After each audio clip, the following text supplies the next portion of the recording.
महाराष्ट्र चुनाव के बीच ठाकरे को लगा बड़ा झटका। प्रियंका चतुर्वेदी करने लगी नरेंद्र मोदी की तारीफ। क्या फिर पाला बदलना चाहती हैं प्रियंका चतुर्वेदी? प्रियंका के एक बयान से राजनीति में आया भूचाल।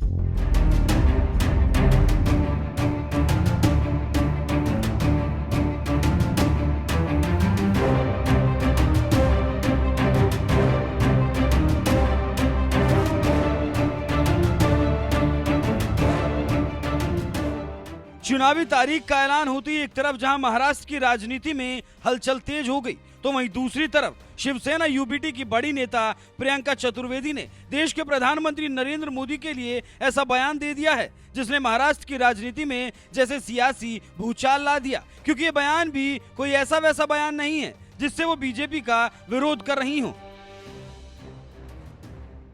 उन्होंने तो डंके की चोट पर यह ऐलान कर दिया कि देश के प्रधानमंत्री नरेंद्र मोदी उनके सबसे फेवरेट नेता हैं।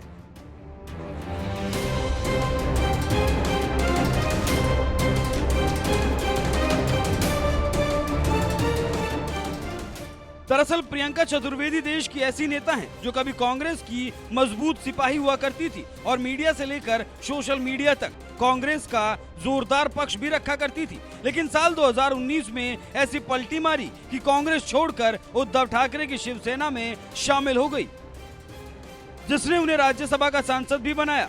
लेकिन लगता है अब ठाकरे की शिवसेना से भी उनका मन भर गया, इसीलिए बीजेपी के कद्दावर नेता नरेंद्र मोदी की तारीफ में कसीदे पड़ रही हैं, वो भी ऐसे वक्त जब महाराष्ट्र में विधानसभा चुनाव होने वाले हैं।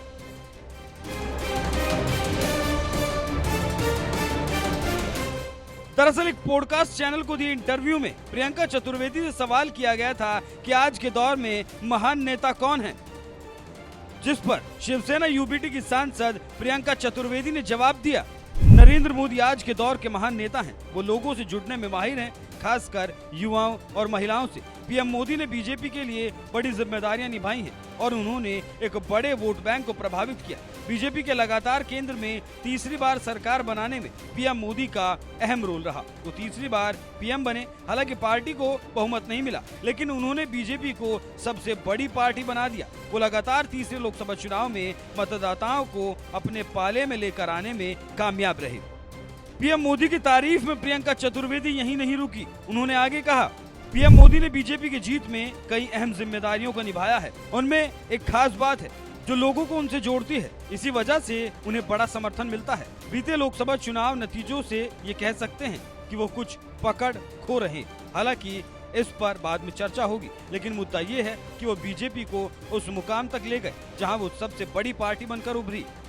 प्रियंका चतुर्वेदी से जब आज के दौर के महान नेता के बारे में पूछा गया तो शिवसेना यूबीटी के समर्थकों को लगा होगा कि वो उद्धव ठाकरे या राहुल गांधी का नाम लेंगी, लेकिन उन्होंने तो पीएम मोदी की तारीफ करके अपने ही समर्थकों का मुंह बंद कर दिया, जो दिन रात पीएम मोदी को कोसते हैं। प्रियंका चतुर्वेदी ने पीएम मोदी की तारीफ ऐसे समय में की है जब महाराष्ट्र में विधानसभा चुनाव होने वाले हैं। ऐसे में एक कयास भी लगाए जा रहे हैं कि कहीं ऐसा तो नहीं कि प्रियंका चतुर्वेदी एक बार फिर पाला बदलने वाली हैं। वैसे आपको क्या लगता है? अपनी राय हमें कमेंट कर जरूर बताएं। साथ ही एनएमएफ न्यूज को दिए गए इंटरव्यू में प्रियंका चतुर्वेदी ने क्या कुछ कहा, आइए आपको सुनाते हैं। आई थिंक अगर आपने पढ़ा होता, मेरे मोह भंग किस बात पे हुआ था, एक मुद्दे पे हुआ था। और 2010 में मैंने यूथ कांग्रेस ज्वाइन की थी और मैं उनकी हमेशा आभारी रहूंगी। मैंने जब पार्टी भी छोड़ी, मैंने यही कहा था, अगर आपने मेरी चिट्ठी पढ़ी होगी, क्या आई एम ओनली ग्रेटफुल। पर मेरी रास्ता अब अलग हो रहा है, और रास्ता किस वजह से अलग हुआ, मैं ये 2019 से इसका जवाब 2024 में भी दे रही हूँ। मुझे नहीं लगता ज्योतिरादित्य सिंधिया से इतना पूछा जाता होगा, या जितिन प्रसाद से पूछते होंगे, या इतने सारे कांग्रेसी जो निकल कर गए। फिर प्रियंका चतुर्वेदी क्योंकि महिला है, उन्होंने राजनीतिक पक्ष बदला, तो हम पूछेंगे ही उनसे, हर साल आकर पूछेंगे, हर इंटरव्यू में पूछेंगे। मैंने इसलिए चेंज किया, और शायद आप भी उसे यकीन रखते होंगे कि महिला का सम्मान जहां नहीं होगा वहां प्रियंका चतुर्वेदी खड़ी नहीं होगी। मेरे साथ एक इंसिडेंट हुआ मथुरा में, मैं उम्मीद कर रही थी कि उसका काम, उसको लेकर ये लोग सख्त कार्रवाई करेंगे। सख्त कार्रवाई हुई, पर इलेक्शन आते आते उन लोगों को वापस पार्टी में ले लिया गया। तो मैंने कहा अगर इनकी जरूरत इतनी है पार्टी में, और मैंने उसकी लड़ाई लड़ी, अगर इनकी पार्टी में इतनी जरूरत है तो शायद मेरी जरूरत नहीं है पार्टी को। और उस समय ज्योतिरादित्य सिंधिया वहां के इंचार्ज थे, ये भी बता दूं, उनको ये लगा कि वहाँ उनकी ज्यादा जरूरत है। प्रियंका चतुर्वेदी तो बस टीवी स्पोक्स पर्सन है, क्या कर लेंगे 100-200 वोट क्या कर लेंगे मथुरा पहुंचकर, हमें वो जरूरी है। तो उन्होंने अपना कॉल लिया, प्रियंका चतुर्वेदी ने अपना कॉल लिया। वो अब कहाँ है, अब मैं कहाँ हूँ। तो तमाम ऐसे आरोप अभी हाल फिलहाल में कांग्रेस पर और लगे। राधिका खेड़ा ने जिस तरीके से आरोप लगाया, आपको लगता है कि महिलाओं के लिए बहुत मुश्किल है राजनीति में? महिलाओं के लिए मुश्किल है। महिलाओं के लिए आप मुझसे पूछेंगे, आप कांग्रेस के लोगों का नाम ले रहे हैं, बहुत सारे हर पार्टी को, हाँ, हर पार्टी, हर जगह है। नहीं, आपने एक ही नाम लिया। हाल फिलहाल में वही मामला था। I'll just tell you one thing. It is not easy for a woman to be in politics. नहीं है आसान। आप दिन रात, आपके बच्चे अगर कैरेक्टर असैसिनेशन देखते हैं, आप ट्वीट्स ऐसे पढ़ते हैं जहाँ पे उनकी माँ के बारे में ऐसी टिप्पणियां की जाती हैं, तो अगर कोई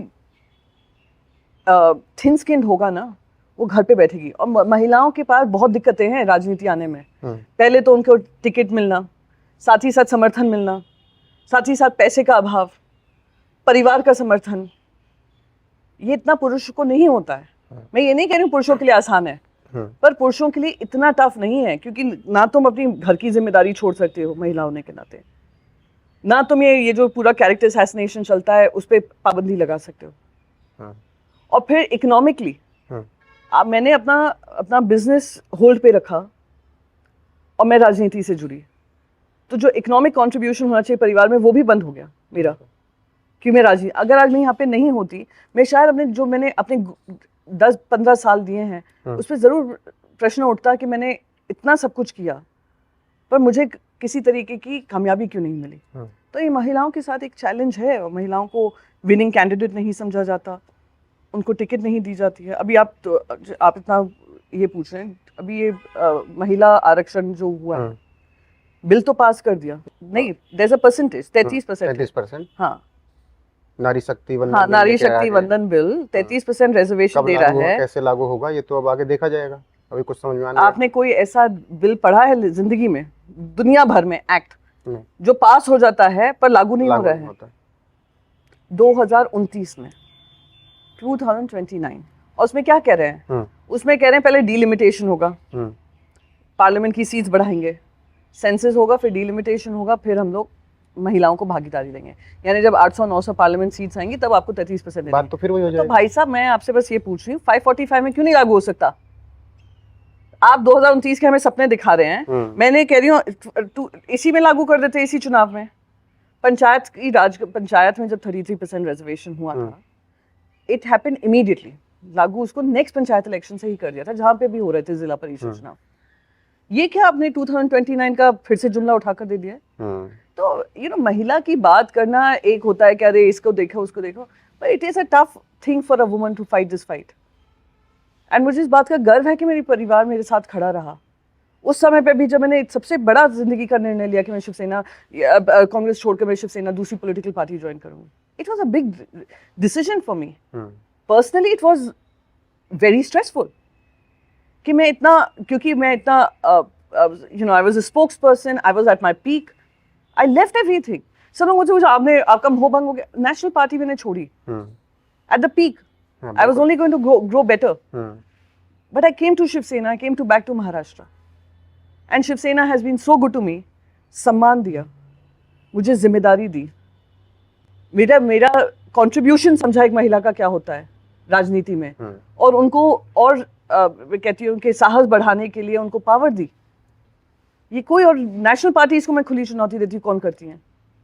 लेकिन पार्टी नहीं टूटनी चाहिए था, ये लगा, एहसास हुआ पार्टी नहीं टूटनी चाहिए थी। और कौन चाहता है पार्टी टूटे? कौन चाहता है? क्यों नहीं पाए? किसको नहीं बना पाया? शिंदे जी को नहीं, हमारे पास 50 खोखे नहीं थे ना देने को उनको। उनकी जो भूख थी वो अलग थी, उनकी भूख अलग थी। हमने कहा मुख्यमंत्री बनना चाहते हैं हम, वो भी बात हो सकती है कि हमें दूसरे अलायंस पार्टनर से भी बात करनी पड़ेगी, वो भी होगा। पर उनकी भूख जो थी वो कुछ और थी। उनको ईडी का डर था, उनको सीबीआई का डर था, सारे एमएलएस को जो खरीद के खरीदा है। चलिए ठीक है, उन्होंने जो निर्णय लिया वो उनको कबूल होगा कि ये कर सकते हैं। पर सवाल ज़्यादा बड़ा बीजेपी से होता है कि क्योंकि आप इतने सत्ता के भूखे हो चुके हैं कि अगर आप सत्ता में नहीं रहेंगे, इस तरीके से तिलमिलाएंगे, तड़पेंगे कि आप संविधान को दरकिनार कर देंगे, आप परिवारों में लड़ाई करा देंगे। एनसीपी में क्या किया? दोनों पार्टी अजीत पवार जी की वाइफ को खड़ा करते अगेंस्ट सुप्रिया सुले जी। तुमने परिवारों को लड़ाया है, इतने पाप आपको सिर्फ एक सत्ता के लिए चेक करने हैं। मैं कहती हूँ हम चलिए राजनीतिक पाप छोड़िए, सबको ऊपर ही जाना है एक दिन, बिल्कुल किस मुंह से जाएंगे? तो anyway that is a different thing. कोई नहीं चाहता उनकी पॉलिटिकल पार्टी टूटे, पर टूटी।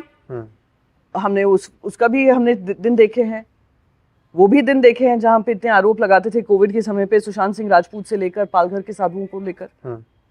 पालघर के साधुओं की मौत में जो लोग अरेस्ट हुए थे उसमें से कितने बीजेपी कार्यकर्ता थे, आप जाकर देखिए।